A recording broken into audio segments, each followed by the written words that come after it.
बिस्मिल्लाहिर्रहमानिर्रहीम। इमरान अपने साथी 5 साथियों के साथ एयरपोर्ट पहुंचा था और उन्हें लेकर वेलिंगटन जाने के लिए तैयारी में सवार हो गया। इमरान के साथ जूलिया, सालिया, सफदर, तनवीर और कैप्टन शील शामिल थे। इमरान के साथ कैप्टन शील बैठा हुआ था, जबकि उगली सीटों पर जूलिया और सालिया थी और उनके पीछे तनवीर और सफदर बैठे थे। एयरपोर्ट से त्यारा रवाना हुए 8 घंटे गुजर चुके थे। त्यारे ने 2 जगह फ्यूल के लिए लैंड किया, लेकिन चूंकि वहाँ किसी को उतरने की इजाज़त नहीं होती थी, इसलिए वो सब त्यारे में ही मौजूद रहे। इमरान मुसलसल अखबारात और रसायल पढ़ने में मसरूफ़ था, जबकि उसके बाकी साथी पीछे बैठे आपस में बातें करने में मसरूफ़ थे। कैप्टन शील वैसे ही खामोश मिजाज था, इसलिए वो इमरान के साथ खामोश बैठा अखबारात और रसायल ही देख रहा था।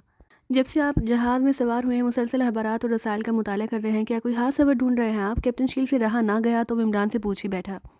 हाँ, एक खास खबर की तलाश है, लेकिन मुझे लगता है गैर मुल्की अखबारात वो खबर शाया ही नहीं होती। इमरान ने मुंह बनाकर कहा। कौन सी खबर? एक ही खबर है जिसे मैं ढूंढ ढूंढ कर थक गया हूँ। इमरान ने कहा, मुझे बताएं, शायद मैं आपकी कोई मदद कर सकूं।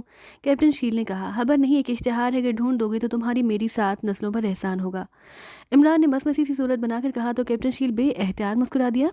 आप शायद ज़रूरत रिश्ता की इश्तिहार की बात कर रहे हैं। कैप्टन शील ने कहा तो इमरान ने दांत निकाल दिया। अल्लाह तुम्हारा भला करे, एक तुम ही तो हो जो मेरे दिल की बात जान लेते हो। इमरान ने कहा, गैर मुल्की अखबारात में ऐसे इश्तिहारात नहीं होते। कैप्टन शील ने उसी तरह मुस्कुराते हुए कहा, अरे फिर तो मेरा ये सफ़र बेकार ही साबित होगा। मैंने तो सोचा था कि जहाज़ में बैठकर बगैर मुल्की अखबारात और रसायल का मुताला करूंगा और ज़रूरत रिश्ता का इश्तिहार पढ़कर तुम सबको लेकर डायरेक्ट वहां पहुंच जाऊंगा और फिर। इमरान ने इस अंदाज में कहा जैसे वो कैप्टन शील की बात सुनकर मायूस हो गया हो। आपसे एक बात पूछनी थी, अगर आप इजाज़त दें। कैप्टन शील ने कहा, ज़रूर पूछो भाई। इमरान ने कहा, केस के सिलसिले में चीफ ने जो ब्रीफिंग दी थी उसके मुताबिक नाइट वॉच लिबर्टी जजीरा विटलास में, और जजीरा विटलास शुमाली एक्रीमा के खलीज मेक्सिको के सेंटर में है। आप वेलिंगटन क्यों जा रहे हैं? कैप्टन शील ने कहा, एक तो वो नहायत आहिस्ता आवाज़ में बात कर रहे थे, दूसरा वो कदीम इब्रानी ज़ुबान में बोल रहे थे ताकि उनकी बात किसी की समझ में ना आ सके। हम लिबर्टी को तबाह करने नहीं जा रहे हैं। हमारा इरादा वहाँ से डॉक्टर जरार रिजी के फार्मूलों का हसूल है और फार्मूले अभी इस लिबर्टी तक नहीं पहुँचे। चीफ के एक्रीमिया में फॉरेन एजेंटों से मुसलसल रबते हैं। अब तक के इतला के मुताबिक डॉक्टर जरार रिजी के फार्मूले एक्रीमिया के किसी खुफिया स्टोर या फिर किसी सीक्रेट स्ट्रांग रूम में हैं। अगर हमें फार्मूले वहीं मिल गए तो फिर हो सकता है कि हमें जजीरा विटलास जाने की ज़रूरत ही ना पड़े। इमरान ने संजीदगी से कहा तो कैप्टन शील ने समझ जाने वाले अंदाज में सर हिला दिया। हाँ, एजेंसी ने हमारे मुल्क में मिशन मुकम्मल किया है तो लाजमन वो अब पूरी तरह और हर तरफ से होशियार होंगे। कैप्टन शील ने कहा, जाहिर है उन्हें होना भी चाहिए। इमरान ने जवाब दिया, इसके बावजूद हम बगैर मेकअप के वालिंगटन जा रहे हैं, ऐसा क्यों? कैप्टन शील ने कहा, उसकी एक खास वजह है। इमरान ने मुस्कुरा कर कहा, क्या? कैप्टन शील ने कहा, मैं चाहता हूँ कि जब हम एक्रीम में पहुँचें तो हमारा वहाँ शायान शान इस्तकबाल किया जाए। इमरान ने कहा, कौन करेगा वहाँ हमारा इस्तकबाल?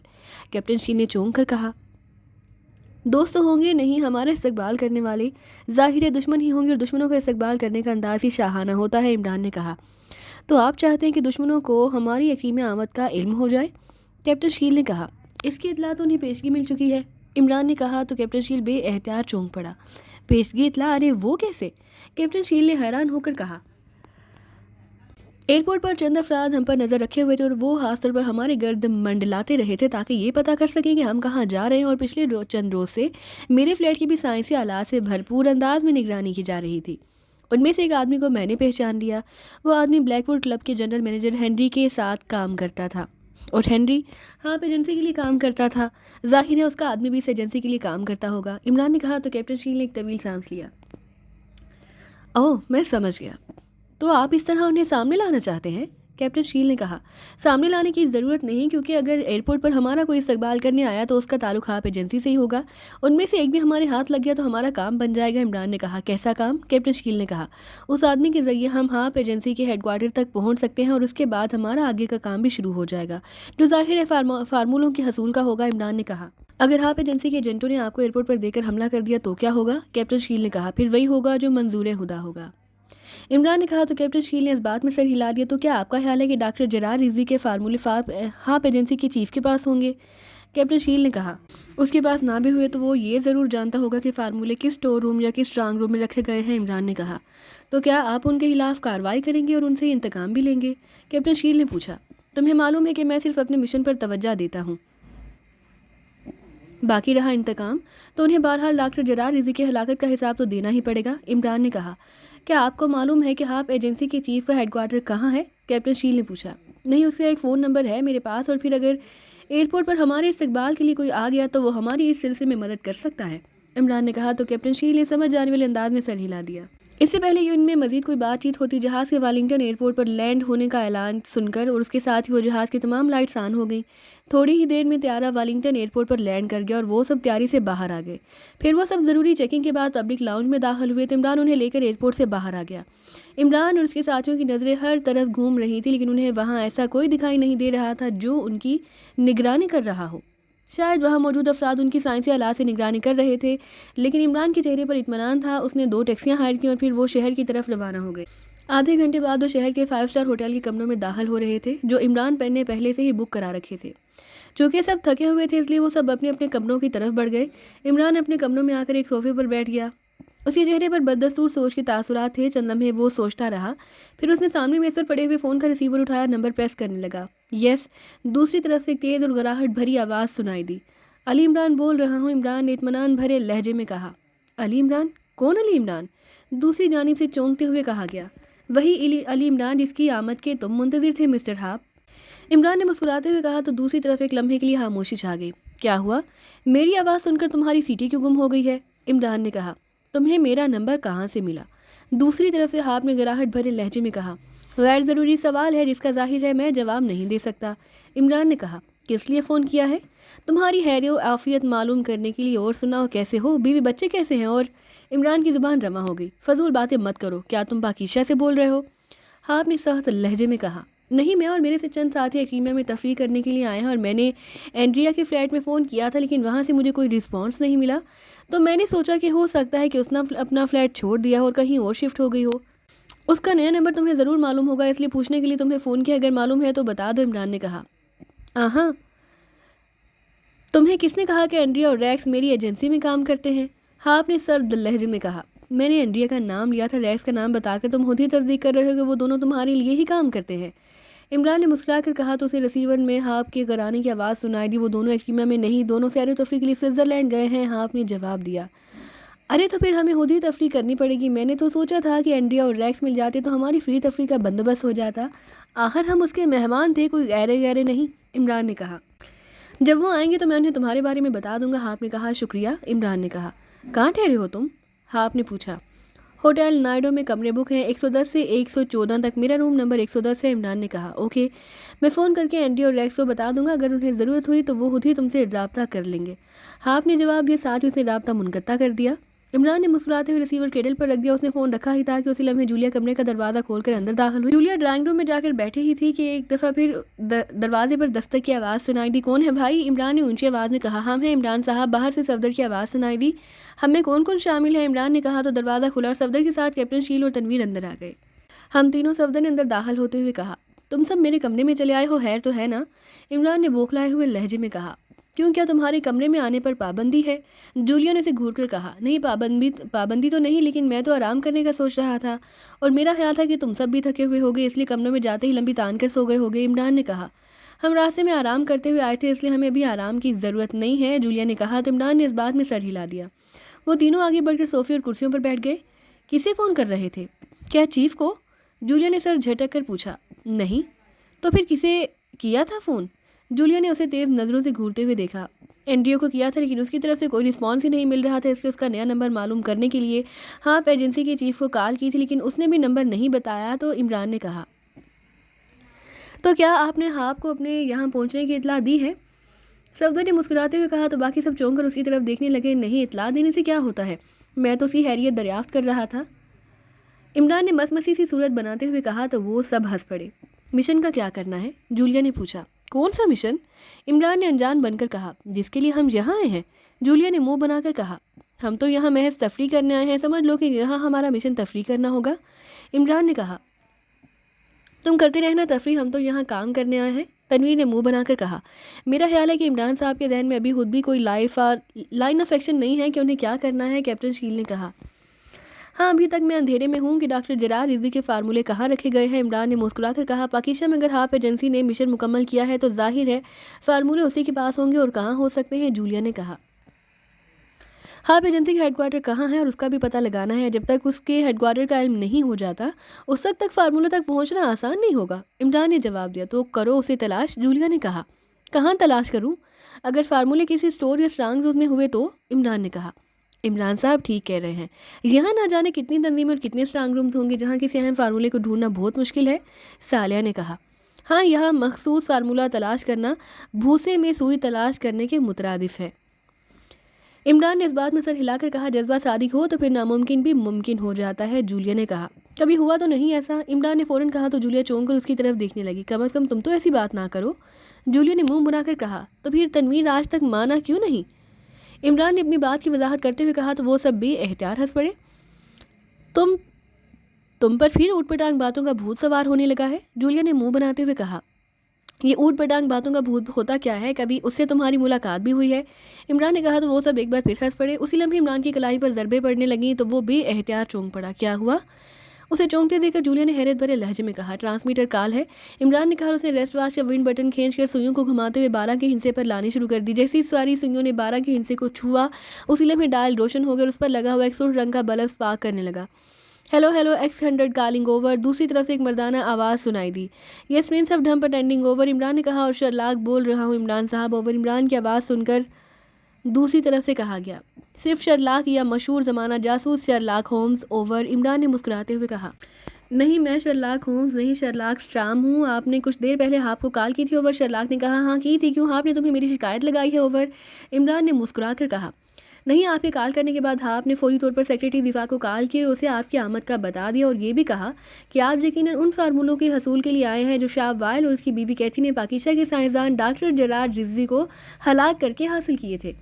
उसने सेक्रेटरी दिफा को आपके होटल और कमरों के नंबर भी बता दिए हैं ओवर, शर्लाक ने कहा। तो क्या कहा सेक्रेटरी दिफा ने जवाब में ओवर, इमरान ने पूछा। सेक्रेटरी दिफा का कहना था कि इमरान को कैसे मालूम हो सकता है कि ये फार्मूले स्पेशल स्ट्रांग रूम में हो सकते हैं, जिस पर आपने कहा कि इमरान इंतहाई शातिर जहन का मालिक है, उसे ऐसी बातों का किसी न किसी तरह से इल्म हो जाता है। इसलिए उस स्पेशल स्ट्रांग रूम की हिफाजत का इंतजाम मजीद सख्त कर दें ताकि इमरान और उसके साथ ही वहाँ ना पहुँच सके। और उस स्पेशल स्ट्रांग रूम से कोड SSR है ओवर, शर्लाक ने कहा। फिर सेक्रेटरी दिफा ने क्या कहा ओवर, इमरान ने पूछा। सेक्रेटरी दिफा ने कहा कि वो ऑर्डर कर देंगे ओवर, शर्लाक ने जवाब दिया। गुड शो, तो मेरा अंदाज़ा दुरुस्त साबित हुआ कि आपको उस बारे में यकीनन मालूम होगा, लेकिन ये SSR है कहाँ ओवर, इमरान ने पूछा।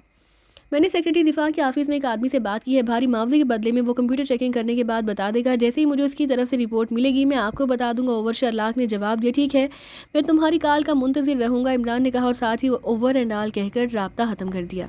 ये शर्लाक कौन है? जूलिया ने फ़ौरन कहा। इसका ताल्लुक मालूमात फ़रोख्त करने वाली एक बैनुल-अक़वामी एजेंसी से है। भारी मुआवजे पर यह एजेंसी हर किस्म की मालूमात फ़रोख्त करती है। पाकिस्तान से आते हुए मैंने इस एजेंसी से बात की थी। मैंने कहा कि वो मेरी यकीन में पहुंचने तक आपको ये फ़ोन को टेप करे और उसने ऐसा ही किया। और उसी एजेंसी से मुझे फ़हाब का फ़ोन नंबर भी मालूम हुआ। मुझे यकीन था कि जब मैं फ़हाब को फ़ोन करूँगा तो उसकी तरफ से कोई ना कोई रद्द-ए-अमल ज़रूर सामने आएगा और वो फ़ौरी तौर पर आला सतह की क़यादत से बात करेगा। ख़ास तौर पर उसका राब्ता उस शख्स से लाज़िमन होगा जिसे उसने डॉक्टर जरार रिज़वी के फार्मूलों की फ़िल्म दी होगी। और ऐसा ही हुआ, इमरान ने कहा। लेकिन आप यहाँ एक ताकतवर एजेंसी का चीफ है, क्या उसका फ़ोन टेप होना इतना ही आसान है? उसने हिफाजत का बंदोबस्त नहीं किया होगा? सफदर ने हैरान होते हुए पूछा। शर्लाक ने इसके लिए हसूसी मशीनरी का इस्तेमाल किया है। उस मशीनरी की वजह से आपको पता ही नहीं चल सकता कि उसका फ़ोन टेप किया जा रहा है। शर्लाक ऐसे काम इंतहाई जदीद और खुफिया तरीक़ों से करता है और वो अपने पीछे कोई निशान नहीं छोड़ता। अगर ऐसा होता तो वो न जाने अब तक कितनी बार पकड़ा जा चुका होता, इमरान ने कहा। अगर शर्लाक इतना सब कुछ कर सकता है तो फिर तुम उसे हाप एजेंसी के हेडक्वार्टर के बारे में क्यों मालूम नहीं कर लेते? जब वो हाप जैसे खतरनाक इंसान का फ़ोन टेप कर सकता है तो फिर उसने कहा, अगर सब काम उसी से कराने हैं तो फिर हमें यहाँ आने की क्या ज़रूरत थी? चीफ उसी एजेंसी को हार करके हाप एजेंसी को भी ख़त्म करा सकता था और ये एजेंसी SSR से फार्मूला भी हासिल करके पाकिस्तान पहुंचा सकती थी। लेकिन ये एजेंसी बैनुल-अक़वामी सतह पर काम करने के बावजूद महदूद पैमाने पर काम करती है। इमरान ने जवाब दिया तो जूलिया ने इस बात में सर हिलाते हुए होंठ हिला दिए। अगर आपके फ़ोन करने के बाद आप सेक्रेटरी दिफा को कॉल ना करता तो फिर आप क्या करते? कैप्टन शील ने पूछा। हर काम के लिए कुछ ना कुछ करना ज़रूरी होता है। उनमें से बहुत से काम इम्कानात को मद्देनज़र रखकर किए जाते हैं, या तुम ऐसे समझ लो कि अंधेरे में तीर चलाने पड़ते हैं जो निशाने पर लग भी जाते हो नहीं भी, इमरान ने कहा। थोड़ी देर बाद एक बार फिर इमरान की कलाई पर ज़रबें लगी तो इमरान ने ट्रांसमीटर ऑन कर दिया। शर्लाक बोल रहा हूँ ओवर, राब्ता मिलते ही शर्लाक की महसूस आवाज़ सुनाई दी। प्रिंस बोल रहा हूँ ओवर, इमरान ने जवाबन कहा। साहब ओवर, शर्लाक ने जवाब देते हुए कहा। गुड शो, क्या रिपोर्ट है ओवर, इमरान ने मुसरत भरे लहजे में कहा। वेलिंगटन के शुमाल मगरबी इलाके हास्टल में फ़ौज का एक बड़ा बेस कैंप है जिसे टॉप फील्ड कहा जाता है और टॉप फील्ड का सारा इलाका टॉप रेड जोन एरिया में है। SSR टॉप फील्ड में मौजूद है जिसे इंतहाई महफूज समझा जाता है ओवर, शर्लाक ने जवाब दिया। स्टाफ फील्ड का इंचार्ज कौन है? ओवर इमरान ने पूछा। उसका नाम कर्नल गार्लिस है, ओवर शर्लाक ने कहा। ये किस कमाश का आदमी है? ओवर इमरान ने कहा। ये इंतहाई सख्त और तलह मिजाज का आदमी है जो किसी से सीधे मुंह बात करने का आदी नहीं है, ओवर शर्लाक ने कहा। ठीक है, अब ये बताओ कि अगर ऐसे जार से फार्मूला निकलवाना हो तो ये कौन काम ये कौन कर सकता है? ओवर इमरान ने पूछा। इसके बारे में मुझे इल्म नहीं, आप कहें तो मैं इस सिलसिले में भी मालूमात हासिल कर सकता हूँ, ओवर शर्लाक ने कहा। ये इंतहाई अहम है, इसलिए इस पर काम का होना बेहद ज़रूरी है, इमरान ने कहा। ठीक है, लेकिन मुआवजा डबल होगा, ओवर शर्लाक ने कहा। मुआवजे की तुम परवाह ना करो, तुम बस काम कराओ, ओवर इमरान ने कहा। ओके, मैं 1 घंटे तक आपको अपनी मालूमात देता हूँ, ओवर शर्लाक ने कहा। तो इमरान ने ओवर एंड ऑल कहकर राब्ता मुनक़ता कर दिया। शर्लाक से ये पूछने की क्या ज़रूरत थी? ये बात तो वाज़ेह है कि तुम्हारे फ़ोन करने के बाद आपने सेक्रेटरी दिफा को कॉल की थी और उसने कहा कि वो फार्मूले की हिफाजत के इंतजाम सख्त करा देगा, जिससे ज़ाहिर होता है कि सेक्रेटरी दिफा ही वहाँ से फार्मूला निकलवा सकता है, जूलिया ने कहा। ज़रूरी नहीं कि सेक्रेटरी दिफा टॉप रेड जोन एरिया से फार्मूले निकलवा भी सकता हो। उसका काम ज़्यादा से ज़्यादा उसकी हिफाजत तक महदूद होगा, उसका फार्मूलों से बराह रास्त कोई ताल्लुक़ नहीं हो सकता, इमरान ने कहा। तो उन सब ने इस बात में सर हिला दिए। फिर 1 घंटे बाद शर्लाक ने एक बार फिर इमरान को कॉल की। इमरान साहब, SSR से 2 अफराद फार्मूले निकलवा सकते हैं, एक फीमेल सदर और दूसरा नाइट वॉच लेबॉर्ट्री का इंचार्ज डॉक्टर। फार्मूला निकलवाने के लिए टॉप फील्ड के इंचार्ज को बाकायदा उनके इजाज़तनामे भेजे जाते हैं, तब फार्मूला उनके हवाले किया जाता है, ओवर शर्लाक ने कहा। तो क्या टॉप फील्ड का इंचार्ज कर्नल गार्लिस स्ट्रांग रूम से फार्मूला निकाल कर देता है? ओवर इमरान ने कहा। हाँ, उसके अलावा किसी को स्ट्रांग रूम में जाने की इजाज़त नहीं है, ओवर शर्लाक ने जवाब दिया। कर्नल गार्लिस अपनी मर्जी से भी स्ट्रांग रूम में जा सकता है या नहीं? ओवर इमरान ने पूछा। नहीं, वहाँ का तमाम निज़ाम कंप्यूटराइज्ड है। कर्नल गालिस कंप्यूटर के कोड्स जानता है, जिनसे वो स्ट्रांग रूम खोलकर वहाँ के तमाम हिफाजती सिस्टम को ब्लॉक करके अंदर जाता है। ये कोड सिवाय उससे किसी को नहीं मालूम। और मैं आपको ये भी बता दूं कि कोड्स के साथ साथ कर्नल गालिस को जब तक डॉक्टर नेल्सन या सदर अपनी खसूसी दस्तखतों के साथ एक कोड लिखकर ना भेजे, तो कर्नल गालिस के लिए भी स्ट्रांग रूम में जाना नामुमकिन है। अपने कोड्स के साथ साथ उसे सदर या डॉक्टर नेल्सन के स्पेशल कोड्स भी कंप्यूटर में फीड करने पड़ते हैं और हर बार उनके कोड्स अलग होते हैं, ओवर शर्लाक ने जवाब दिया। हाँ, वाकई उन्होंने फुल प्रूफ इंतजाम करा रखे हैं। ठीक है, मालूमात फराहम करने के लिए शुक्रिया, जल्द ही तुम्हारे अकाउंट में रकम जमा करा दी जाएगी, इमरान ने कहा। और ओवर एंड ऑल कहकर राब्ता ख़त्म कर दी। ये तो कुछ भी ना हुआ, इसके अंदर फुल प्रूफ इंतजाम में तो स्ट्रांग रूम से फार्मूले हासिल करना खासा मुश्किल होगा, जूलिया ने होंठ भींचते हुए कहा। फार्मूले कंप्यूटराइज स्ट्रांग रूम में रखे गए हैं और स्ट्रांग रूम में भी बेस कैंप के अंदर मौजूद है। हमारे लिए ये मिशन तो वाकई बेहद डेंजर हो जाएगा, सफदर ने होंठ सिकोड़ते हुए कहा। हमारे तमाम मिशन ये डेंजर होते हैं, ये कौन सी नई बात है? तनवीर ने कहा। हाँ, ये तो है, सफदर ने इस बात में सर हिलाकर कहा। क्या ऐसा नहीं हो सकता कि हम बेस कैंप में जाएं और स्ट्रांग रूम को बमों से उड़ा दें? जूलिया ने कहा। तो इमरान बेएहतियात हंस पड़ा। ऐसे स्ट्रांग रूम ऐसे मटेरियल से तामीर किए जाते हैं कि उनके ऊपर एटम बम भी असर नहीं करते, इमरान ने कहा। तो फिर हम वहाँ से फार्मूले कैसे निकालेंगे? जूलिया ने होंठ भींचते हुए कहा। अब एक ही तरीका है, इमरान ने सोचते हुए कहा। तो वो सब चौंक कर उसकी तरफ देखने लगे। कौन सा तरीका? जूलिया ने पूछा। हमें अब जजीरा बिटलास जाना पड़ेगा, डॉक्टर नेल्सन वहीं मौजूद है, हम उसे लेकर या फिर उसका खसूसी इजाज़तनामा लेकर वहाँ वापस यहाँ आएंगे और फिर डॉक्टर नेल्सन की कोर्ट्स और कर्नल गार्लिक की कोर्ट्स की वजह से स्ट्रांग रूम खोल कर अंदर दाखिल होंगे और वहाँ से फार्मूले निकाल लाएंगे, इमरान ने कहा। ये सब इतना आसान नहीं है, जूलिया ने मुँह बनाकर कहा। तो फिर तुम ही कोई आसान तरीका बता दो, इमरान ने कहा। हम टॉप फील्ड पर रेड कर देते हैं, फिर जो होगा देखा जाएगा, जूलिया ने कहा। पूरा बेस कैंप भी उड़ा दो कि तभी स्ट्रांग रूम का कुछ नहीं बिगड़ेगा और हम वहाँ नहीं पहुँच सकेंगे, इमरान ने कहा। तो फिर क्या करें? जूलिया ने झल्लाए हुए लहजे में कहा।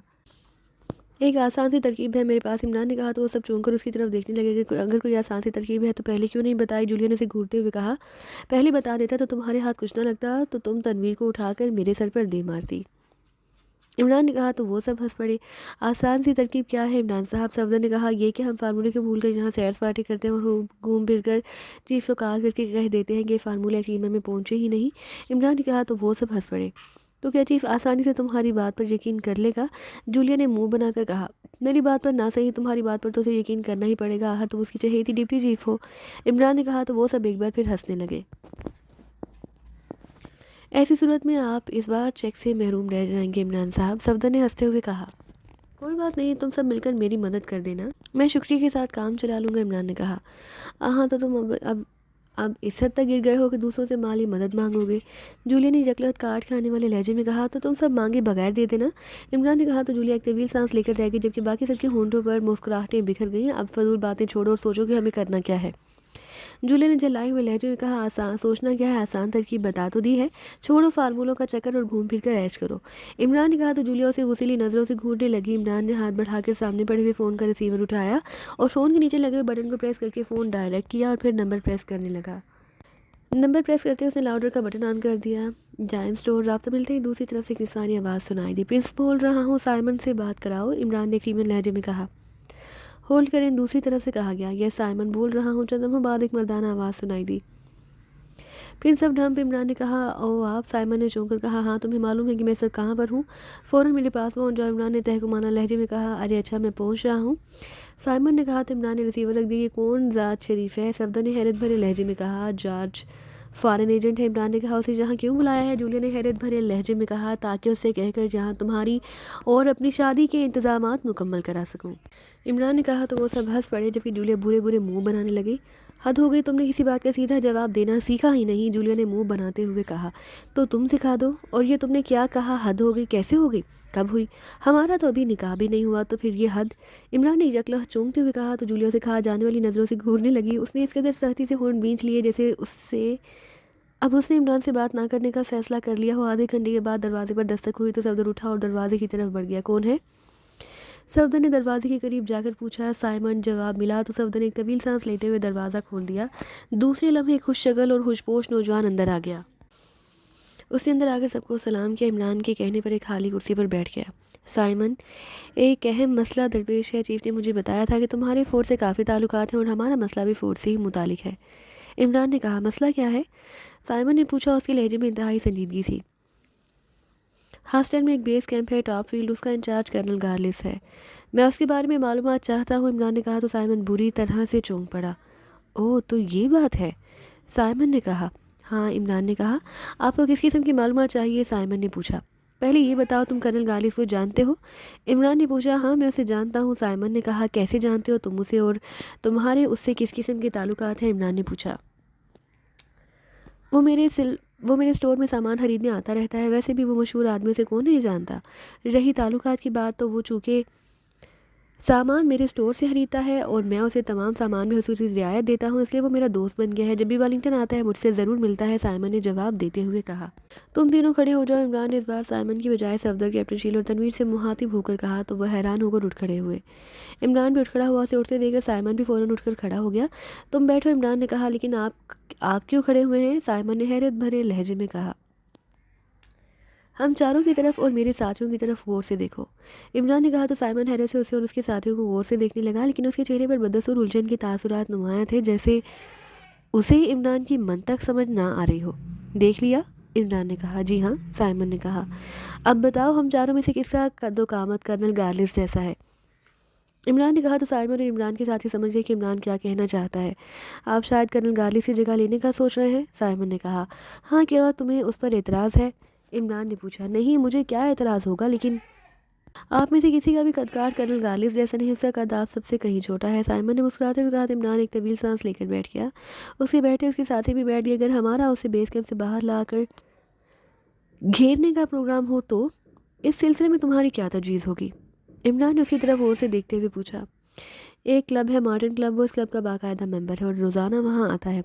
2 से 3 घंटे वो इस क्लब में रहता है और फिर वापस चला जाता है, साइमन ने जवाब दिया। कहाँ है ये क्लब? इमरान ने पूछा। यही वालिंगटन में ही है, साइमन ने कहा। फिर उसने इमरान को क्लब का एड्रेस बता दिया। ये ओपन क्लब है या यहाँ सिर्फ मेंबर्स ही आते हैं? इमरान और SSR के बारे में मालूमात तो हासिल कर ही सकते हैं, इमरान ने मुस्कुराकर कहा। क्या वो सब आसानी से बता देगा? सफदर ने पूछा। कोशिश करने में क्या हर्ज है, इमरान ने कहा। तो उन सब ने इस बात में सर हिला दिए। अभी 6 बजने में काफ़ी वक्त है, तुम सब जाकर अपने कमरों में आराम करो। शाम को हम मॉडर्न क्लब जाएंगे, फिर देखते हैं कि उन्हें कर्नल साहब हमें टॉप फील्ड और SSR के बारे में क्या बताते हैं और हमारा आइंदा का लाहा अमल क्या होना चाहिए, इमरान ने कहा। तो उन सब ने इस बात में सर हिला दिए। फिर वो सब उठकर अपने कमरों में जाने के लिए बैरूनी दरवाजे की तरफ बढ़ गए। हाप अभी अपने ऑफिस में दाखिल हुआ ही था कि मेज पर पड़े हुए कई रंगों के फ़ोन में से सफ़ेद रंग के फ़ोन की घंटी बज उठी। तो हाप चौंक पड़ा। वो तेज़ से चलता हुआ मेज़ की साइड से गुजरकर अपनी कुर्सी पर जाकर बैठ गया और उसने हाथ बढ़ाकर फ़ोन का रिसीवर उठा लिया। यह साहब बोल रहा हूँ, हाप ने मखसूस लहजे में कहा। रिचर्ड बोल रहा हूँ चीफ, दूसरी तरफ से एक मर्दाना आवाज़ सुनाई दी। बोलो, क्यों फ़ोन किया है? हाप ने उसी अंदाज में पूछा। चीफ आपका फ़ोन टेप किया गया है, रिचर्ड ने कहा तो हाफ बुरी तरह से चौंक पड़ा। चीफ आपका फ़ोन टेप किया गया है, रिचर्ड ने कहा तो हाफ बुरी तरह से चौंक पड़ा। फ़ोन टेप किया गया है क्या मतलब, कौन सा फ़ोन टेप किया गया है मेरा, हाफ ने बुरी तरह चौंकते हुए पूछा। मास्टर सैटेलाइट फ़ोन, रिचर्ड ने जवाब दिया तो हाफ के चेहरे पर हैरत के साथ साथ इंतहाई परेशानी के तासुरात नुमायां हो गए। मास्टर सैटेलाइट फ़ोन, ओह लेकिन किसने टेप किया है मेरा फ़ोन और क्यों, हाफ ने चीखते हुए लहजे में कहा। आपने सेक्रेटरी दिफा से जो बात की है उसकी तफसील किसी शर्लाक ने इमरान को दी है, रिचर्ड ने कहा तो हाफ का चेहरा बिगड़ता चला गया।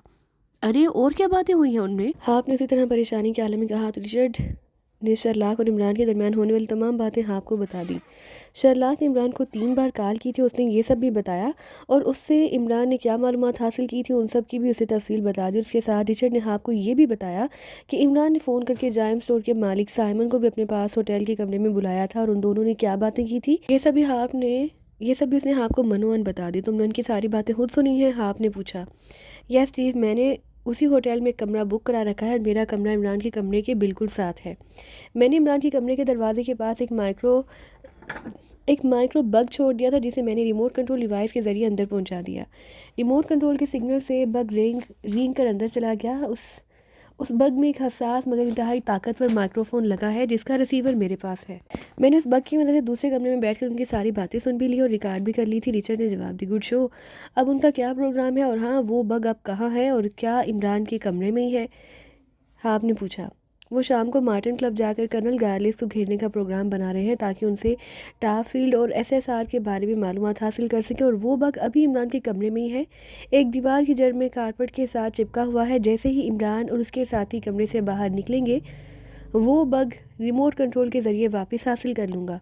रिचर्ड ने तफसील से बात करते हुए कहा। ठीक है, तुम अपना काम जारी रखो, हाफ ने कहा। फिर उसने कैंडल दबाया, फिर टोन आने पर उसने फ़ोन के नीचे लगा हुआ एक बटन प्रेस कर दिया।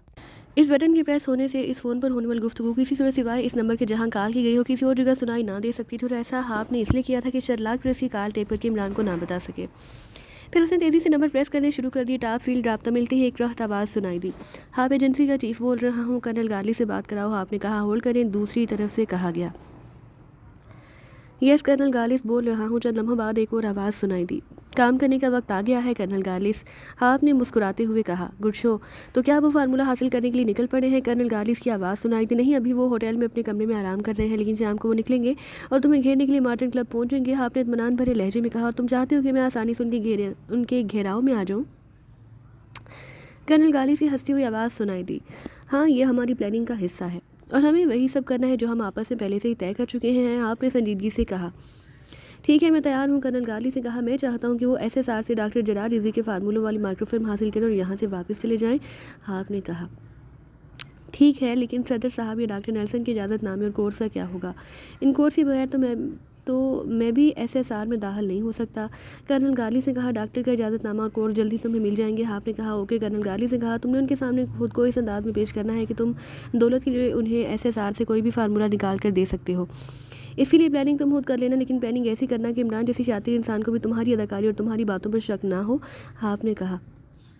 तुम बेफिक्र रहो, ये सब मैं कर लूँगा, कर्नल गार्ली से कहा। इस बात का ध्यान रखना कि उन्हें वही फिल्म मिलनी चाहिए जो मैंने तुम्हें दी है, हाफ ने कहा। ओके, कर्नल गार्ली से जवाब दिया और हाफ ने उसे चंद मजीद हिदायत दी और फिर उसे रिसीवर केबल पर रख दिया। उसके होंठों पर इंतहाई तंजिया और तलख मुस्कुराहट आ गई। हाँ, इमरान खुद को बहुत शातिर और अय्यार समझता है, इस बार उसे पता चलेगा कि अय्यार आदमी कौन है और अय्यारी किसे कहते हैं, हाफ ने तंजिया अंदाज में बड़बड़ाते हुए कहा।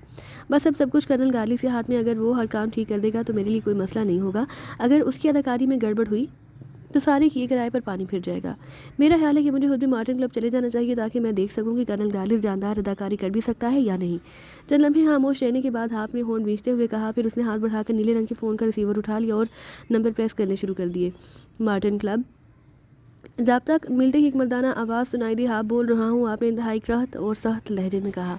ओह, 1 मिनट में आपकी बॉस से बात कराता हूँ, दूसरी तरफ से बौखलाए हुए लहजे में कहा गया। मार्टिन बोल रहा हूँ। चंद लम्हों बाद दूसरी तरफ से एक तेज़ और सख्त आवाज़ सुनाई दी।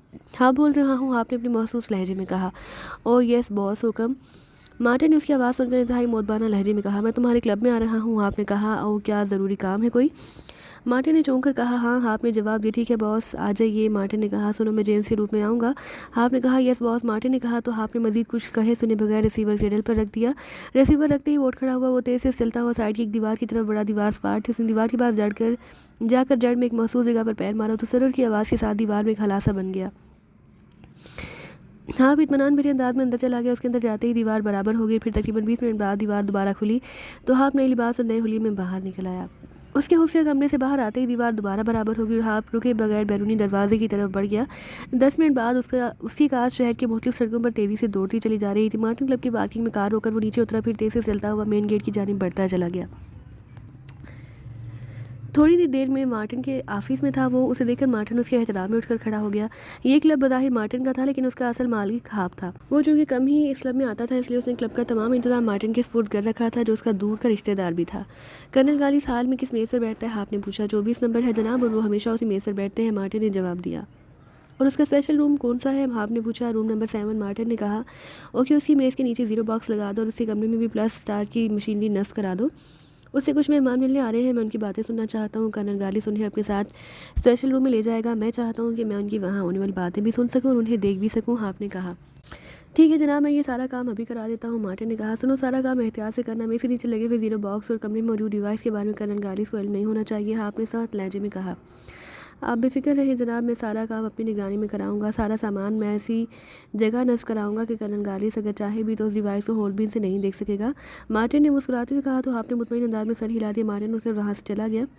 फिर आधे घंटे के बाद वापस आ गया। उसके चेहरे पर मुस्कुराहट थी। सारा काम हो गया है जनाब, मार्टिन ने मुस्कुराते हुए कहा। कुछ हो? हाप ने कहा। उसके चेहरे पर अब गहरा इत्मीनान झलक रहा था। आपके लिए कुछ मंगवाऊँ? नहीं, मैं अपने सेशन रूम में जा रहा हूँ। जब कर्नल गालिस आकर अपनी मेज़ पर बैठ जाए तो मुझे फ़ौरन बता देना। हाप ने कहा। तो मार्टिन ने इस बात में सर हिला दिया और हाप उठकर खड़ा हो गया। वो बैरूनी दरवाजे की तरफ बढ़ गया। फिर राहदारी से गुजर कर वो एक लग्जरी रूम में पहुंचा जिसे इंतहाई कीमती सामान से सजाया गया था। उस कमरे की साइड दीवार पर एक लार्ज साइज़ की स्क्रीन नस्ब थी जिसके नीचे एक मशीन लगी हुई थी। मशीन और स्क्रीन ऑफ थी। हाप उस मशीन के पास खड़ी कुर्सी पर बैठ गया। उसने मशीन के चंद बटन प्रेस किए तो मशीन में ज़िंदगी की लहरें दौड़ती चली गई। स्क्रीन भी ऑन हो गई। हाप कुछ देर मशीन ऑपरेट करता रहा। कुछ देर बाद उसने मशीन का एक बटन प्रेस किया तो स्क्रीन पर एक कमरे का मंजर उभर आया। एक कमरा भी इंतहाई शानदार और कीमती सामान से सजा हुआ था। कमरा हाल ही दिखाई दे रहा था। ठीक है, अब कर्नल गालिस इमरान और उसके साथियों के साथ जैसे ही यहाँ आएगा मैं उन्हें मॉनिटर भी कर सकूँगा और उनकी बातें भी सुन लूँगा। हाप ने मुस्कुराते हुए कहा और उठकर एक सोफे पर आकर बैठ गया। उसके चेहरे पर गहरा इत्मीनान था। उसने इमरान और पाकिशा सीक्रेट सर्विस को दाज देने के लिए खसूसी प्लानिंग की थी। इस प्लानिंग के तहत उसने डॉक्टर जरार रिजवी के फार्मूलों वाली फिल्म तब्दील कर दी थी। उस फिल्म में बज़ाहिर ऐसे फार्मूले थे जो डॉक्टर जरार रिजवी के फार्मूलों से मिलते जुलते थे, लेकिन जब तक उन पर फाइनल से जुर्बात ना किए जाते उस वक्त तक उन फार्मूलों की हकीकत का पता नहीं चल सकता था। हाप ने एसएसआर में तब्दील शुदा फिल्म रखवा दी थी और असली फार्मूलों वाली फिल्म वहाँ से निकलवा कर विटलास जजीरे पर मौजूद डॉक्टर नेल्सन को भिजवा दी। इमरान ने जब उसे फ़ोन किया तो हाप उसी वक्त समझ गया कि इमरान ने उसे फार्मूलों के लिए फ़ोन किया था ताकि उसकी मदद से वो फार्मूले हासिल कर सके। चनाचे हाप ने उसी वक्त प्लानिंग बनानी शुरू कर दी कि वो किस तरह इमरान और उसकी टीम को डाज दे सकता है। उसने अपनी प्लानिंग में कर्नल गालिस को भी शामिल कर लिया क्योंकि उसकी मदद के बगैर वो इमरान और उसके साथियों को डाज नहीं दे सकता था। मुल्क के आला तरीन मफादात के लिए कर्नल गालिस भी इसकी मदद के लिए आमादा हो गया। आपको यकीन था कि इमरान जैसे ज़हीन इंसान के लिए इस बात का पता लगाना मुश्किल नहीं होगा कि फार्मूले व टॉप फील्ड के लिए एसएसआर में मौजूद हैं और फिर हालात ऐसे होते चले गए जिनकी आपको उम्मीद थी। कर्नल गालिस दौलत के एवज़ खुद ही माइक्रोफिल्म लाकर इमरान के सपुर्द कर देता तो इमरान इस फिल्म को लेकर खामोशी से वहाँ से रुखसत हो जाता। फिर उन फार्मूलों पर जब तक वो तजुर्बात करते उस वक्त तक नाइट वॉच लेबॉरेटरी में असली फार्मूलों को हकीकत की शक्ल में ढाल लिया जाता। जैसे एक्रीमिया हाक मिसाइल और पीटीडी तैयार कराता उसका पहला हदफ पाकिशा ही होता, चूँकि पाकिशा ने अब एक्रीमिया को भी कुछ मामलात में आंखें दिखाना शुरू कर दी थी। इसलिए एक्रीमिया ने पाकिशा को सफ़ाए हस्ती से मिटाने का सोच लिया। अगर पाकिशा की तबाही के खिलाफ कोई बात करता तो एक्रीमिया ब्लैक हाक मिसाइलों से उस मुल्क को भी तबाह बर्बाद कर देता। ब्लैक हाक मिसाइलों में लगी पीटीडी असल अहदाफ को तबाह करती और कोई भी मुल्क अपने दिफा के लिए कुछ नहीं कर सकता था।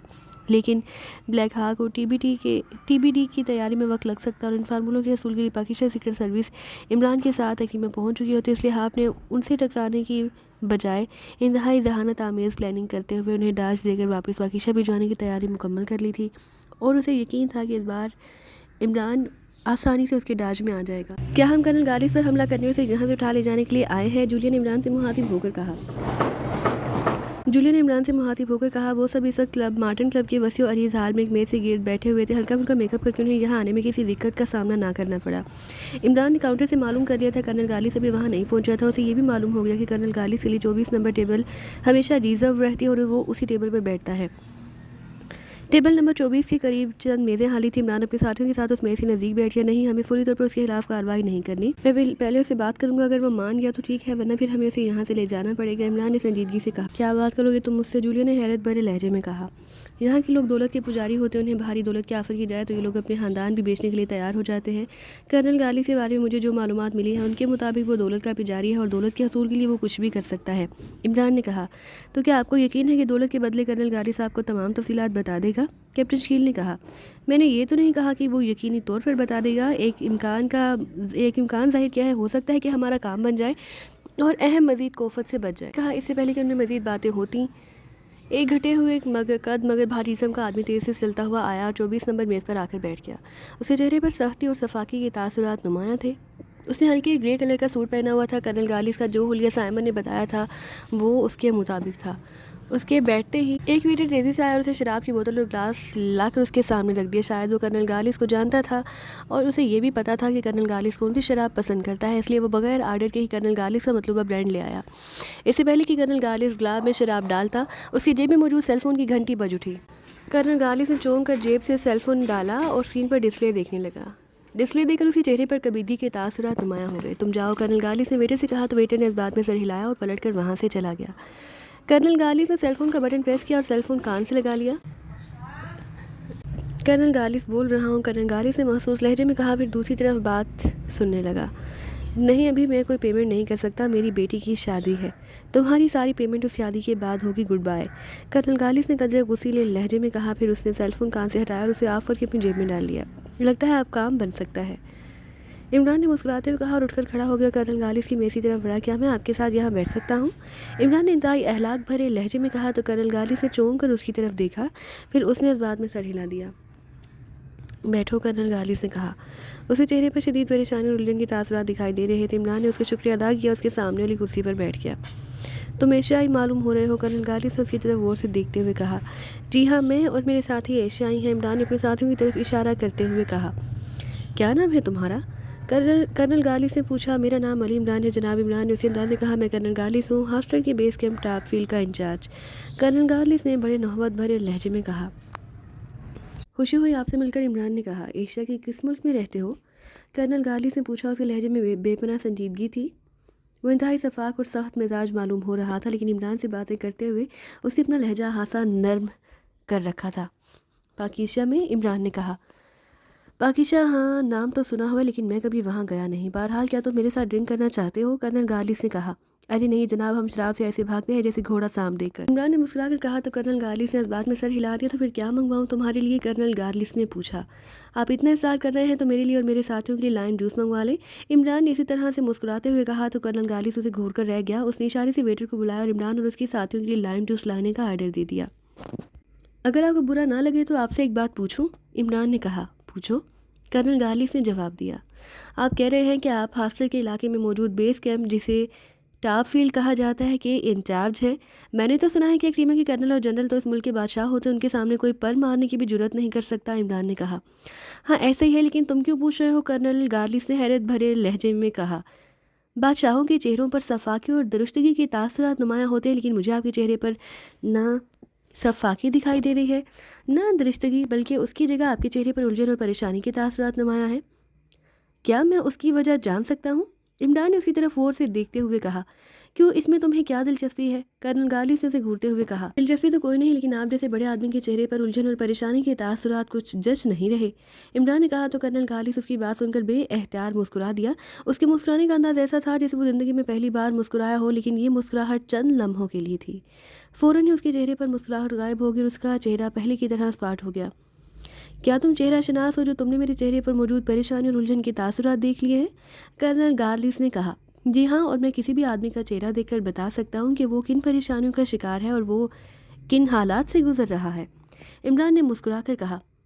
सिर्फ ये बता सकते हो या उनका कोई हल भी है तुम्हारे पास? कर्नल गार्लिस ने कहा। हर मुश्किल और हर परेशानी का हल होता है जनाब, आप एक बार आजमा कर तो देखें, इमरान ने कहा। हाँ, तुम्हारा अंदाज तो पेशा वराना लग रहा है, क्या ये सब बताने की तुम फीस वसूल करते हो? कर्नल गार्लिस ने मुंह बनाकर कहा। नहीं जनाब, ऐसी कोई बात नहीं, ये मेरा शौक़ है, पेशा नहीं। मैं सिर्फ उन लोगों के पास जाता हूँ जो हकीकत में हालात का शिकार होते हैं और उनके पास मुसीबत से निकलने का कोई हल नहीं होता, और मैं बगैर किसी चार्जेस के उनकी मदद करता हूँ। इमरान ने कहा। बगैर चार्जेस के क्यों? कर्नल गार्लिस ने कहा। मुश्किल हल होने के बाद मुझे मेरे मुआवजे से कहीं ज़्यादा मिल जाता है, और वो भी खुशी से, इमरान ने कहा। गुड शो हाथ से तेज़ हो। अच्छा, अगर तुम इतने ही चेहरा शनास हो तो मुझे बताओ कि क्या परेशानी है मुझे? कर्नल गालिब ने उसकी तरफ गौर से देखते हुए कहा।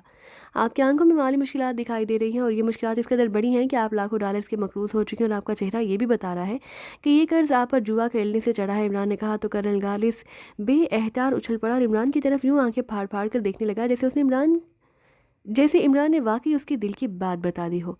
आपका ये कर्ज 10 लाख डॉलर से भी ज़्यादा हो सकता है, जिसने आपका सुकून बर्बाद कर रखा है, इमरान ने कहा। तो कर्नल गालिब के चेहरे पर हैरत के तासुरात गहरे हो गए। इंतहाई ताजुब अंगेज़ बात कही है तुमने, तुम तो वाकई इंतहाई ज़हीन आदमी हो, कर्नल गालिब से इंतहाई हैरान होते हुए पूछा। एक और बात बताऊं आपको, इमरान ने मुस्कुराते हुए कहा। बताओ, कर्नल गालिब से उसकी तरफ दिलचस्पी से देखते हुए कहा। आप हॉस्टल में जिस स्टाफ फील्ड के इंचार्ज हैं, वहाँ एक ऐसा स्ट्रांग रूम है जो आपके लिए मुसलसल दर्द सर बना हुआ है, इमरान ने कहा। तो कर्नल गालिब यकलख्त उछल पड़ा। ओह, तुम्हें कैसे मालूम हुआ ये सब? कर्नल गालिब से हैरतज़दा लहजे में कहा। आपकी आंखें बता रही हैं जनाब, इमरान ने कहा। तुम ठीक कह रहे हो, वाकई ऐसे ही है। वहाँ एसएसआर है जिसे बार बार खोलने और बंद करने का काम मुझे करना पड़ता है, जो वाकई मेरे लिए दर्द सर बना, और मैं सख्त बोर होता हूँ, कर्नल गार्लिस ने कहा। एक स्ट्रांग रूम खोलने में क्या मुश्किल होती है जनाब, इमरान ने बड़े सादा से लहजे में कहा। तो कर्नल गार्लिस बड़े तंज़ी अंदाज में हंस पड़ा। टाफील्ड का स्ट्रांग रूम मामूली स्ट्रांग रूम नहीं है, वहाँ सारा काम कंप्यूटराइज्ड होता है। स्ट्रांग रूम का कोई दरवाज़ा नहीं, बस ये समझ लो कि कंप्यूटर के ज़रिए ही वहाँ से फ़ाइल निकाली और रखी जाती है, जिसके लिए मुझे बाकायदा कोड वर्डिंग करनी पड़ती है, जो सर दर्द का बायस बनती है, कर्नल गार्लिब से कहा। बड़ा हैरत अंगेज़ सिस्टम है, इमरान ने कहा। हाँ, ये सिस्टम वाकई इंतहाई पेचीदा और हैरत अंगेज़ है, लेकिन तुम इसमें क्यों दिलचस्पी ले रहे हो? कोई ख़ास बात है क्या? कर्नल गार्लिब ने उसकी तरफ गौर से देखते हुए कहा। नहीं जनाब, हम तो सादा से बंदे हैं, हमारा किसी साइंसी स्ट्रांग रूम से क्या ताल्लुक़ हो सकता है, इमरान ने कहा। कोई ना कोई बात तो ज़रूर है, वरना तुम इस तरह उठकर खसूसी तौर पर मेरे पास आकर ना बैठते, कर्नल गालिब ने कहा। तो इमरान मुस्कुरा दिया। कर्नल गालिब वाकई ज़हीन आदमी था। मैं आपकी मदद करना चाहता हूँ, इमरान ने कहा। तो कर्नल गालिब के चेहरे पर हैरत उभर आई। कैसी मदद, कर्नल गालिब ने कहा। अगर आप चाहें तो मैं आपका कर्ज उतार सकता हूं, बल्कि जितना आप पर कर्ज है उससे दुगनी रकम आपके अकाउंट में भी जमा कराई जा सकती है, इमरान ने कहा। ओह अच्छा, अब समझा, तो तुम मुझसे कोई काम लेना चाहते हो, कर्नल गालिब ने कहा। जी हाँ, छोटा सा काम है, और उसके बदले में आप बहुत सी मुश्किलों से निजात पा लेंगे, इमरान ने कहा। क्या काम है बताओ, कर्नल गालिब से चंद लम्हे खामोश रहने के बाद पूछा। मेरा और मेरे साथियों का ताल्लुक पाकिस्तान की एक एजेंसी से है, और हम यहाँ एक ऐसी माइक्रोफिल्म हासिल करने आए हैं जिसमें चंद अहम फार्मूले मौजूद हैं, इमरान ने लाइम जूस का गिलास उठाकर जूस का सिप लेते हुए कहा। हाँ, तो तुम सीक्रेट एजेंट हो, कर्नल गालिब से होंठ चबाते हुए कहा। ऐसा ही समझ ले, इमरान ने घुमाने की बजाय सीधी बात करते हुए कहा। कौन सा फार्मूला चाहिए तुम्हें, कर्नल गालिब से पूछा। तो इमरान ने उसे उस माइक्रोफिल्म के बारे में बता दिया जो पाकिस्तान से डॉक्टर जरार रिजवी से हासिल करके यहाँ लाई गई थी। हाँ, हाल ही में हाप एजेंसी की तरफ से एक माइक्रोफिल्म एसएसआर में जमा कराई गई है, जो उनके एजेंटों ने शायद पाकिस्तान से ही हासिल की थी, कर्नल गालिब ने कहा। जी हाँ, मैं उसी माइक्रोफिल्म की बात कर रहा हूँ, इमरान ने कहा। नहीं, उस फिल्म की कापी चाहिए या असल, कर्नल गालिब ने कहा। तो इमरान के होंठों पर बेएहतियात मुस्कुराहट आ गई। वो समझ गया था कि उसका अंधेरे में चलाया हुआ तीर निशाने पर लगा है, और कर्नल गालिब लालच में आ गया है। कर्नल गालिब की शक्ल देखकर ही उसे अंदाज़ा लगा लिया था कि कर्नल गालिब लालची और दौलत परस्त इंसान है, इसलिए अगर उसे बड़े मुआवजे की ऑफ़र की जाए तो उसका काम बन सकता था, और ऐसा ही हुआ। मुझे असल फ़िल्म चाहिए, इमरान ने कहा। कितनी रकम दे सकते हो तुम मुझे उस फिल्म के बदले, कर्नल गालिब ने उसकी तरफ झुकते हुए नहायत आहिस्ता आवाज़ में कहा। आपकी डिमांड क्या है, इमरान ने भी उसकी तरफ झुके हुए अंदाज में। इस सिलसिले में हम सेशन रूम में चलकर बात करते हैं, ये ब्लैक पब्लिक प्लेस है, यहाँ ये सब बातें करना मुनासिब नहीं, कर्नल गालिब ने कहा। हाँ, ये मुनासिब रहेगा, इमरान ने कहा। ओके, आओ मेरे साथ, कर्नल गालिब ने कहा, और उठकर खड़ा हो गया। इमरान भी उठकर खड़ा हुआ। तुम यहीं रुको, मैं काउंटर से अपने स्पेशल रूम की चाबी लेकर आता हूँ, कर्नल गालिब ने कहा। तो इमरान ने इस बात में सर हिला, जो कर्नल गालिब से चलता हुआ काउंटर की तरफ बढ़ गया। काम बन गया, मैं कर्नल के साथ उसके स्पेशल रूम में डील करने जा रहा हूँ, तुम सब यहीं रहना, ज़रूरत पड़ी तो मैं तुम्हें आवाज़ ट्रांसमीटर से काशन दे दूंगा, इमरान ने अपने साथियों के करीब आकर कहा। मैं चलूँ तुम्हारे साथ, जूलिया ने कहा। नहीं, इसकी ज़रूरत नहीं, इमरान ने कहा, और वो मुड़कर कर्नल गालिब की तरफ बढ़ गया। जिसने काउंटर से स्पेशल रूम की चाबी ले ली थी और वो उसी की तरफ देख रहा था। थोड़ी ही देर में वो स्पेशल रूम में थे। ये एक लग्जरी रूम था जो कीमती सामान से सजा था। कमरे की साख देखकर इमरान समझ गया कि ये साउंड प्रूफ कमरा है। बैठो, कर्नल गालिब ने एक सोफे पर बैठते हुए कहा तो इमरान उसके सामने बैठ गया कुर्सी पर। क्या नाम बताया था आपने? कर्नल गालिब ने पूछा। अली इमरान। इमरान ने कहा, देखो मिस्टर अली इमरान, मुझे दौलत का कोई लालच नहीं। मैं वाकई जुए में बड़ी रकम हारने की वजह से बुरी तरह फंसा हुआ हूँ। इसी क्लब के मुझ पर 20 लाख डॉलर का कर्ज है और मुझे ये रकम अदा करने की ज़रूरत दिखाई नहीं दे रही। तुमने ऑफ़र की है तो मेरे जहन में ख्याल आया कि अगर मैं तुम्हें एक फ़िल्म देकर उसकी जगह वैसी ही एक फ़िल्म रख लूँ तो उससे कोई फ़र्क नहीं पड़ेगा। अगर उस फ़िल्म को चेक में किया गया तो मैं कह दूँगा कि जो फ़िल्म मुझे रखने के लिए दी गई थी मैंने वही स्ट्रांग रूम में रखी थी। मुझ पर कोई इल्ज़ाम नहीं आएगा और मेरा कर्ज़ भी उतर जाएगा। मैं आपका ये काम कर दूँगा, लेकिन इसके लिए आपको मेरी 2 शर्तें माननी होंगी। कर्नल गालिब से कहा, कौन सी शर्तें? इमरान ने चौंक कर कहा। एक तो ये कि इस माइक्रोफ़िल्म के बदले में मुझे हक़ीर मुआवज़ा मिलना चाहिए। दूसरी, राज़दारी ज़रूरी है। तुम किसी भी हालत में किसी को ये राज़ नहीं बताओगे कि मैंने तुम्हें ये फ़िल्म दी थी। कर्नल गालिब ने कहा तो इमरान ने होंठों पर मुस्कुराहट बखेर ली। आप बेफ़िक्र रहें जनाब, मुआवज़ा आपकी मर्ज़ी का होगा। और रही राज़दारी की बात, तो फ़िल्म हासिल करके और आपको मुआवज़ा अदा करने के बाद मैं ये भूल जाऊँगा कि मेरी कभी आपसे मुलाकात भी हुई थी। इमरान ने मुस्कुराते हुए कहा, गुड शो। अब आप अपनी डिमांड बताएं। इमरान ने कहा, 50 लाख डॉलर। कर्नल गालिब ने कहा, नहीं ये बहुत ज़्यादा है। इमरान ने कहा, तब फिर 40 लाख डॉलर। और सॉरी, इससे कम पर बात नहीं हो सकती।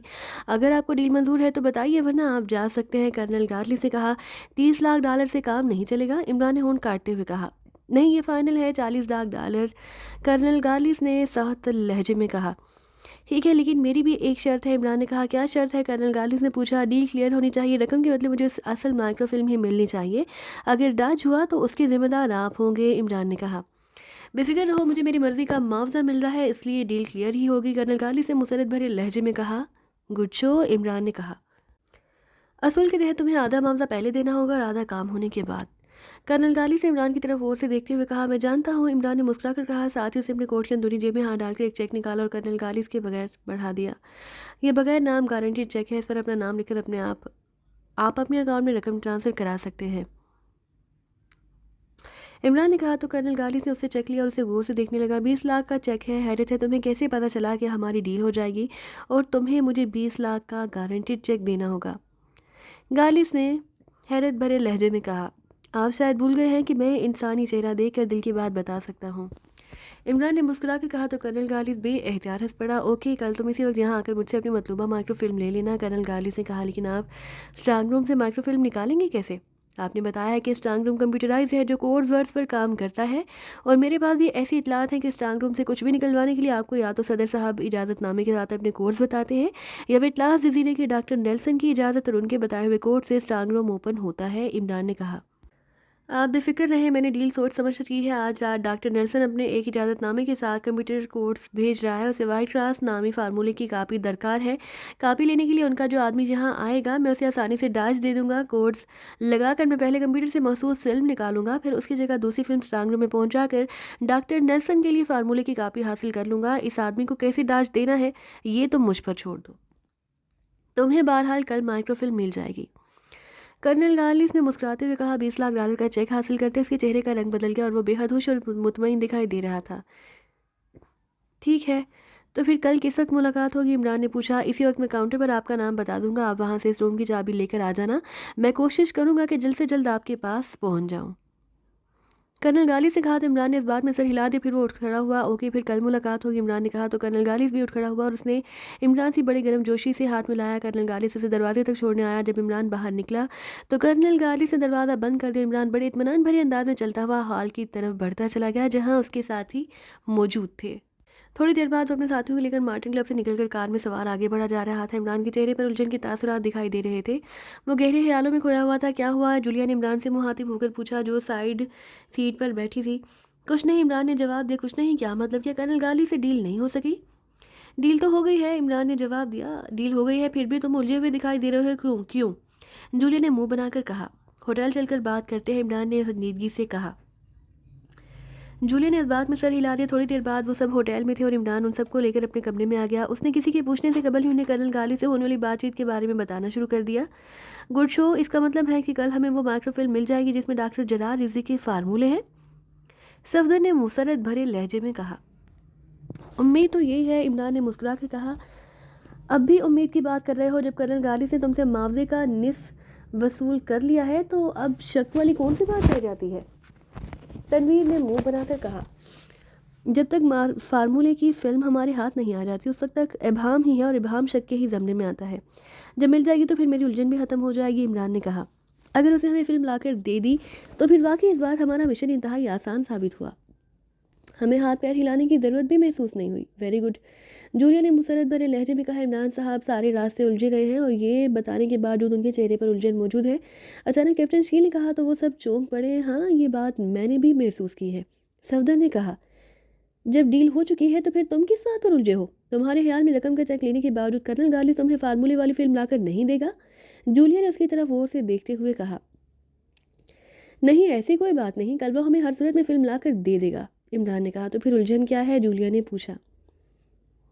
ये सब कुछ जिस आसानी से हो गया और दौलत के लिए कर्नल गालिब मान गया है, ये बात मुझे कुछ हजम नहीं हो रही।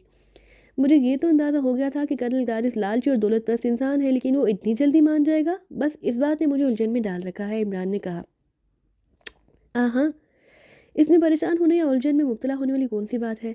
कर्नल गालिब तुम्हें जो माइक्रोफिल्म लाकर देगा उसे तुम ऐसे ही तो नहीं ले लोगे। उसे चेक करने और ओके करने के बाद ही तुम उसे बाकी रकम दोगे। इमरान ने कहा, हाँ, ये सब तो होगा, लेकिन इमरान ने कहा और कुछ कहते कहते फिर रुक गया। लेकिन क्या? जूलिया ने पूछा।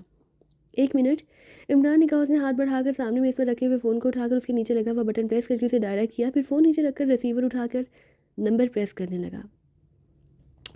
शर्लाक बोल रहा हूँ। राब्ता मिलते ही शर्लाक की आवाज़ सुनाई दी। इमरान बोल रहा हूँ, क्या आपके फ़ोन को तुम अब भी टेप कर रहे हो? जी हाँ, आपने अपना काम जारी रखने का कहा था, इसलिए मैं मुसलसल उसके फ़ोन को टेप कर रहा हूँ। जब तक आप रोकने का नहीं कहेंगे मैं टेप करता रहूँगा। क्या कोई नई बात सामने आई है? इमरान ने पूछा। नहीं, फ़िलहाल तो आपके मतलब की कोई बात सामने नहीं आई। ये बताओ कि आपने दोबारा कर्नल गाली से बात की है? नहीं, उस कॉल के बाद ना आपने कर्नल गाली से बात की, ना ही कर्नल गाली की तरफ से कोई कॉल की गई है। ठीक है, तुम बहरहाल उसकी कॉल सेव करते रहना, हो सकता है कोई काम की बात मालूम हो जाए। इमरान ने कहा। जैसा आपका हुक्म, शर्लाक ने जवाब दिया। ऐसा लग रहा है कि मेरी उलझन बेमानी है। कर्नल गाली आगे लालची और दौलत पसंद आदमी है। इमरान ने कहा, क्या मतलब? मैं कुछ समझा नहीं। शर्लाक ने हैरत भरे लहजे में कहा, कुछ नहीं, तुम्हारे पास कर्नल गाली से कोई फ़ोन नंबर है तो मुझे बताओ। इमरान ने कहा, अरे तो क्या आप उससे फ़ोन पर बात करना चाहते हैं? लेकिन किस हैसियत से बात करेंगे आप उससे? शर्लाक ने चौंकते हुए कहा, नहीं, मैं उसे अभी कॉल नहीं करूँगा, लेकिन उसकी ज़रूरत पड़ सकती है। इमरान ने कहा। तो शर्लाक ने उसे एक फ़ोन नंबर नोट करा दिया। इमरान ने उसका शुक्रिया अदा किया और रिसीवर क्रेडल पर रख दिया। उसके चेहरे पर अभी उलझन वाज़ेह थी। अब क्या हुआ? जूलिया ने कहा। इमरान ने उसकी बात का कोई जवाब ना दिया। उसके साथ ही इमरान के मिजाज शनास से इमरान की उलझन और खामोशी देखकर वो समझ गए कि इमरान की परेशानी और उलझन ज़रूर किसी खास वजह से है, वरना इमरान जैसा इंसान, लाउबाल इंसान, इस तरह खामोश रहने वालों में से नहीं था। वो जानते थे कि जब इमरान गहरी सोच में हो तो फिर उसे डिस्टर्ब नहीं करना चाहिए, इसलिए वो सब खामोश थे। इमरान कुछ देर इसी तरह संजीदगी से सोचता रहा। फिर उसने हाथ बढ़ाकर एक बार फिर रिसीवर उठाया, नंबर प्रेस करने लगा। यस, कर्नल गाली से बात कराओ, मैं हाँ बोल रहा हूँ। इमरान ने हाँ की आवाज़ में कहा तो उसके साथ ही बेएहतियात चौंकड़े होल्ड करे दूसरी तरफ से कहा गया। यस, गाली स्पीकिंग। चंद लम्हा बाद दूसरी तरफ से कर्नल गाली की आवाज़ सुनाई दी। हाँ बोल रहा हूँ। इमरान ने हाँ के लहजे में कहा। तुमने फ़ोन किस लिए किया है? कर्नल गाली के लहजे में हैरत का आंसर नुमाया था। मुझे इत्तला मिली है कि आज रात नाइट वॉच लेबॉर्ट्री के डॉक्टर नेल्सन का कोई आदमी आपसे स्ट्रांग रूम खुलवा कर कोई फार्मूला लेने आ रहा है। क्या ये खबर दुरुस्त है? इमरान ने पूछा। इमरान की बात सुनकर दूसरी तरफ चंद लम्हों के लिए खामोशी छा गई। क्या हुआ? मेरी बात का जवाब नहीं दे रहे इमरान ने तेज़ लहजे में कहा। जी हाँ, ये दुरुस्त है, लेकिन तुम क्यों पूछ रहे हो? कर्नल गाली की हैरत भरी आवाज़ सुनाई दी। मैंने तुम्हें मोहतात रहने के लिए कहा था। इमरान ने उसके साथी अभी यहीं मौजूद है, ऐसा ना हो कि तुम डॉक्टर नेल्सन के लिए स्ट्रांग रूम ओपन करो, रैन वक्त पर सब वो आदम के, वो बहुत खतरनाक और तेज़ है।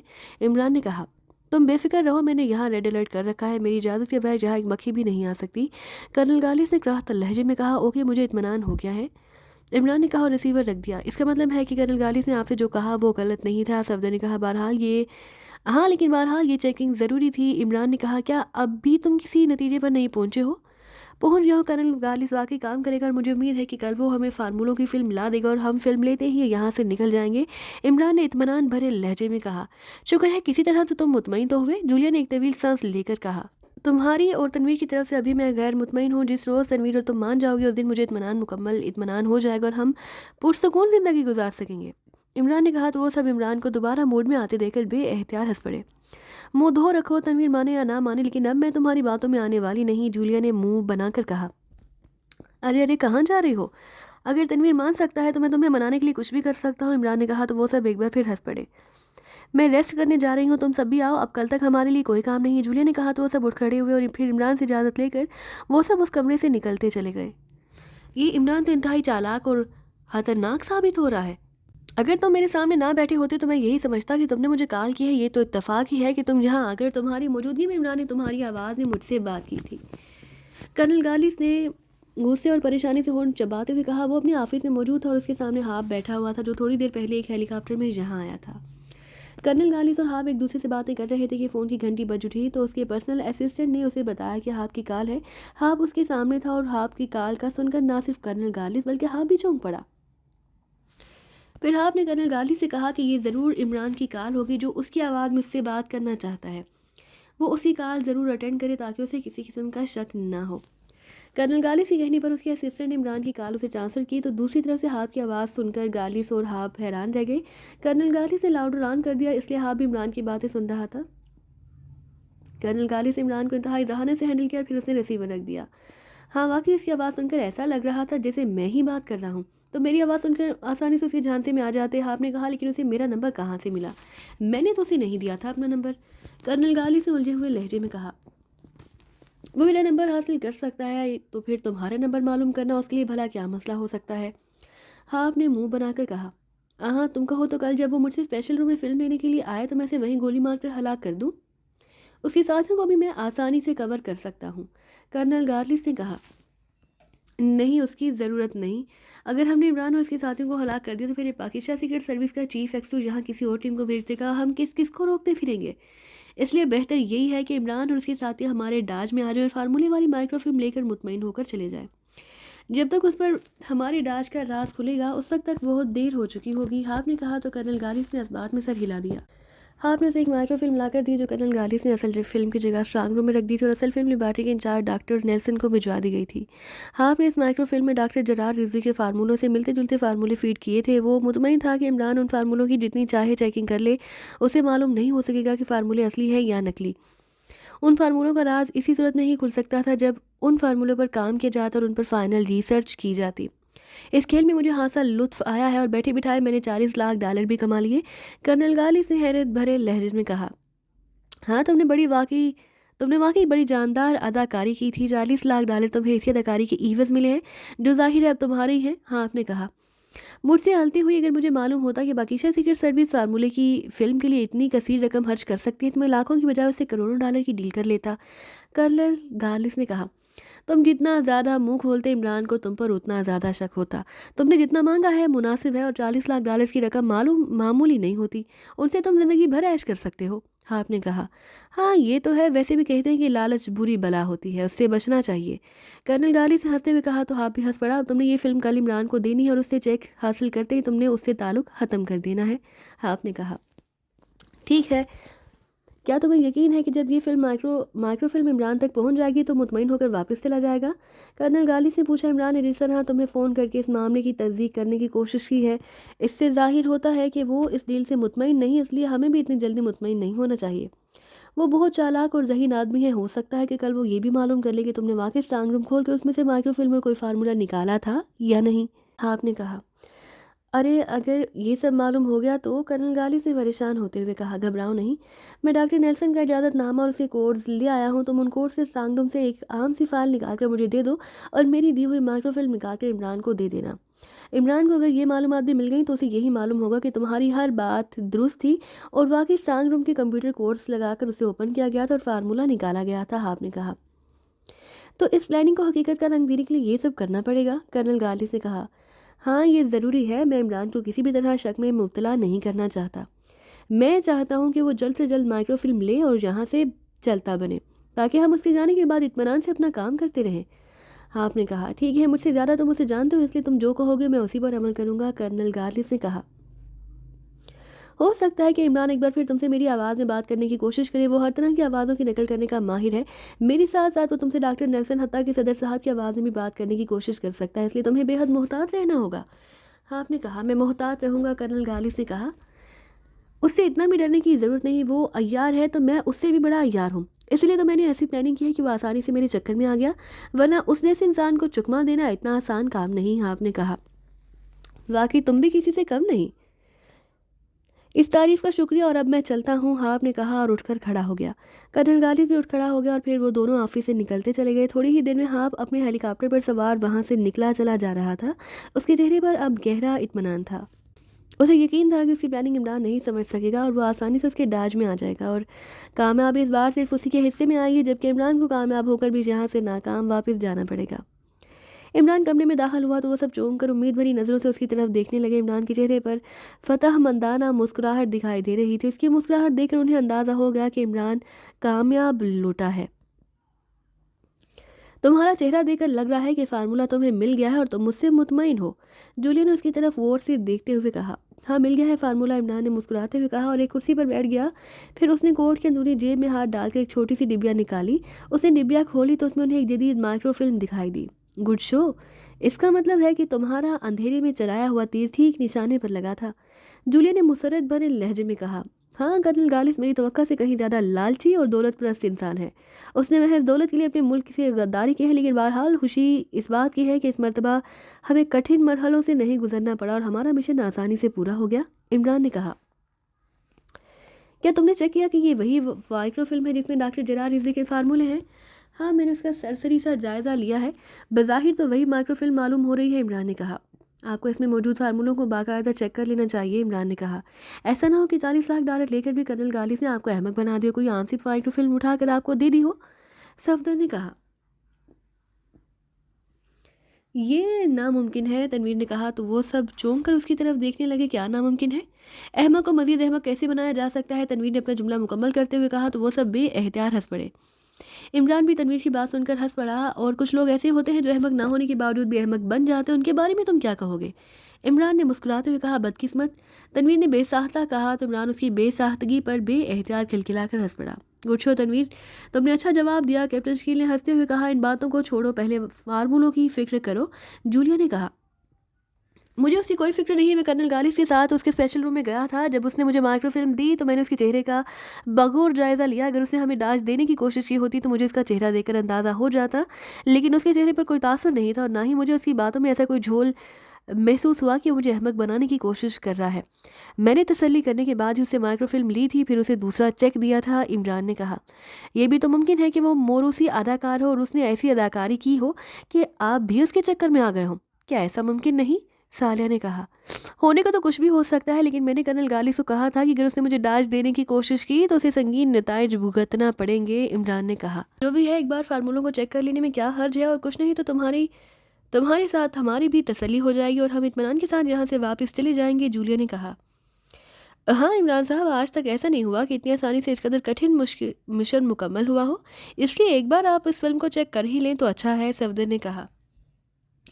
ठीक है, लाओ मास्टर व्यू प्रोजेक्टर, मैं उसे अभी देख लेता हूँ, इमरान ने कहा तो सफदर ने इस बात में सर हिलाया और उठ खड़ा हुआ।